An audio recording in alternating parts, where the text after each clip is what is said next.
ರಾಯಚೂರು ಜಿಲ್ಲೆಯ ಮಾನ್ವಿ ಪಟ್ಟಣದ ವಿದ್ಯಾರ್ಥಿಗಳ ಶೈಕ್ಷಣಿಕ ವಿಕಸನಕ್ಕಾಗಿ ಅಖಿಲ ಭಾರತ ವೀರಶೈವ ಲಿಂಗಾಯತ ಮಹಾಸಭಾ ತಾಲೂಕು ಘಟಕವು ಮಹತ್ವದ ಹೆಜ್ಜೆಯನ್ನಿಟ್ಟಿದೆ.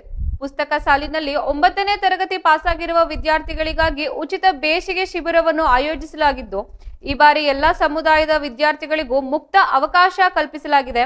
ಮಾನ್ವಿ ಪಟ್ಟಣದಲ್ಲಿ ಸುದ್ದಿಗೋಷ್ಠಿ ಮಾತನಾಡಿದ ವೀರಶೈವ ಮಹಾಸಭಾದ ತಾಲೂಕು ಅಧ್ಯಕ್ಷರಾದ ಅರುಣ್ ಕುಮಾರ್ ಚಂದಾ ಅವರು ಈ ಬಗ್ಗೆ ವಿಸ್ತಾರವಾಗಿ ಮಾಹಿತಿ ನೀಡಿದ್ದು, ಕಳೆದ ಬಾರಿ ಕೇವಲ ವೀರಶೈವ ಸಮಾಜದ ವಿದ್ಯಾರ್ಥಿಗಳಿಗಾಗಿ ಈ ಶಿಬಿರವನ್ನು ನಡೆಸಲಾಗಿತ್ತು.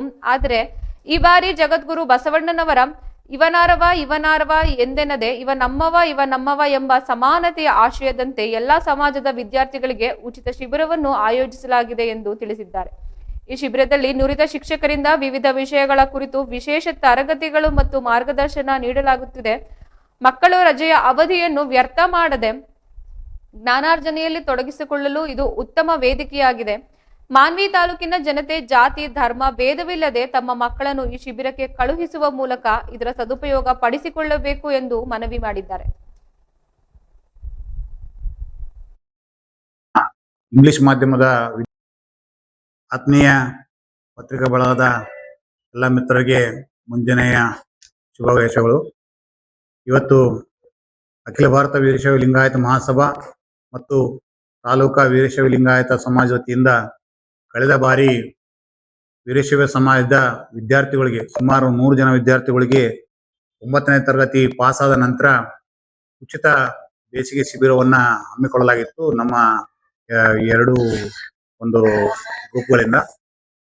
ಆದರೆ ಈ ಬಾರಿ ನಮ್ಮ ಬಸವಣ್ಣನವರ ರೇಣುಕಾಚಾರ್ಯ ಒಂದು ಆಶಯದಂತೆ ಇವನಾರವ ನೆನೆಸಿದರೆ ಇವ ನಮ್ಮವ ನೆನೆಸಯ್ಯ ಅಂತೇಳಿ ನಾವೆಲ್ಲರನ್ನೂ ನಮ್ಮ ಸಮುದಾಯದೊಂದಿಗೆ ಗುರುತಿಸ್ಕೊಂಡು ಹೋಗ್ಬೇಕು ಅನ್ನೋ ಒಂದು ಉದ್ದೇಶಕ್ಕೆ ಈ ಬಾರಿ ಎಲ್ಲಾ ಸಮುದಾಯದ ವಿದ್ಯಾರ್ಥಿಗಳಿಗೆ ಈ ಒಂದು ಶಿಕ್ಷಣ ಇದು ವ್ಯವಸ್ಥೆ ಮುಟ್ಲಿ ಅನ್ನೋ ಒಂದು ಕಾಳಜಿಯಿಂದ ಈ ಬಾರಿ ಎಲ್ಲಾ ಸಮುದಾಯದ ವಿದ್ಯಾರ್ಥಿಗಳನ್ನ ನಾವು ಈ ಒಂದು ಬೇಸಿಗೆ ಶಿಬಿರದಲ್ಲಿ ಸೇರ್ಪಡೆ ಮಾಡ್ಕೋಬೇಕಂತ ಮಾಡೀವಿ.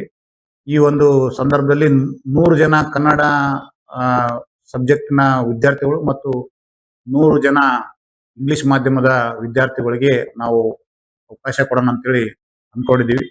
ಈ ಬರ್ತಕ್ಕಂಥ ಮುಂದಿನ ತಿಂಗಳ ಏಪ್ರಿಲ್ 5ನೇ ತಾರೀಕಿನಂದು ಈ ತರಬೇತಿ ಶಿಬಿರ ಪ್ರಾರಂಭ ಆಗ್ತದ. ಇದು ಕಳಿಂಗ ಕಾಲೇಜಿನಲ್ಲಿ ಬೆಳಗ್ಗೆ 9:30ರಿಂದ ಪ್ರಾರಂಭವಾಗಿ ಮಧ್ಯಾಹ್ನ 4:00ವರೆಗೆ ಮುಕ್ತಾಯ ಆಗ್ತದ. ಈ ಒಂದು ತರಬೇತಿ ಕೇಂದ್ರದಲ್ಲಿ ವಿವಿಧ ಗಣ್ಯರು ಮತ್ತು ವಿವಿಧ ಮಠಾಧೀಶರು ಒಂದು ಅರಿವು ಮೂಡಿಸುವ ಮತ್ತು ಜಾಗೃತಿ ಮೂಡಿಸುವ ಒಂದು ನಿಟ್ಟಿನಲ್ಲಿ ಅವರು ಕೂಡ ಒಂದು ವಿಶೇಷ ಉಪನ್ಯಾಸವನ್ನು ಕೂಡ ನೀಡಲಿದ್ದಾರೆ. ಈ ಒಂದು ಮಾಹಿತಿ ಈಗ ಏನು ನಾವು ಈ 200 ಜನ ವಿದ್ಯಾರ್ಥಿಗಳಿಗೆ ಆದ್ಯತೆಯ ಮೇಲೆ ತಗೋಕಂತ ಮಾಡೀವಿ.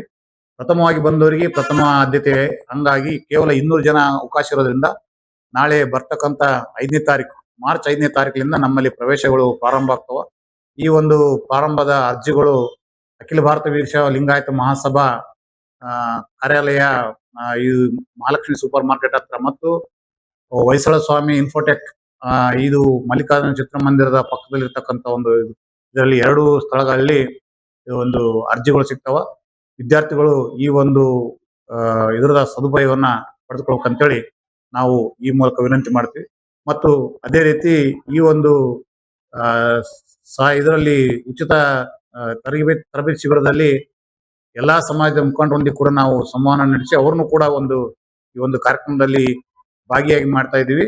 ಈ ಒಂದು ಕಾರ್ಯಕ್ರಮದ ಉದ್ಘಾಟನೆಯನ್ನ ಮಾನ್ಯ ಸಚಿವರಾಗಿರ್ತಕ್ಕಂಥ NS ಬೋಸರಾಜ್ ಸಾಹೇಬರು ಉದ್ಘಾಟನೆಯನ್ನು ಮಾಡಲಿದ್ದಾರೆ ಮತ್ತು ನಾಡಿನ ಎಲ್ಲ ಹಿರಿಯ ರಾಜಕಾರಣಿ ಮಾಜಿ ಹಾಗೂ ಹಾಲಿ ಶಾಸಕರು ಎಲ್ಲರೂ ಭಾಗವಹಿಸಲಿದ್ದಾರೆ. ಅದಕ್ಕೆ ವಿದ್ಯಾರ್ಥಿಗಳು ಇದರ ಸದುಪಯೋಗವನ್ನು ಪಡೆದುಕೊಳ್ಬೇಕಂತೇಳಿ ನಾನು ಈ ಮೂಲಕ ವಿನಂತಿ ಮಾಡ್ತೀನಿ.